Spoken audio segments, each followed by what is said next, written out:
YKT.com birinci ekskluziv. Ben görelim dünyada sensinim. Günlere bakamda keşfin görüyerim. Gözlerine tay tapman sözlerine, yürekten edilip seni sevene.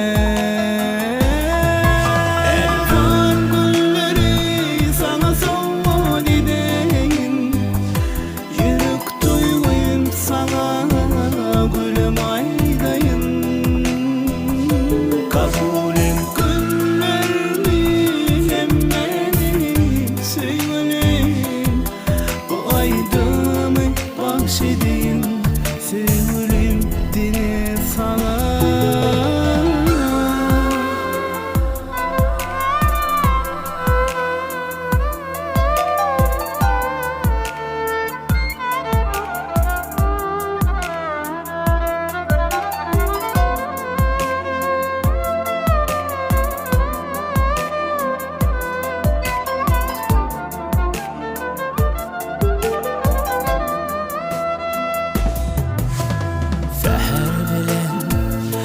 Saçan gümüşüm, şükrüsünme canım, seni görüyerim.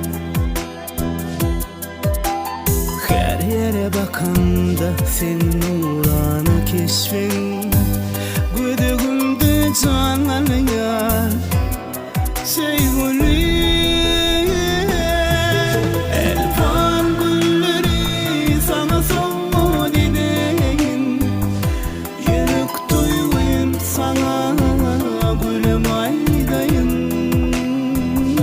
Kabul et güllerimi, hem beni sevgilim. Bu aydamı bahşedeyim sevgilim.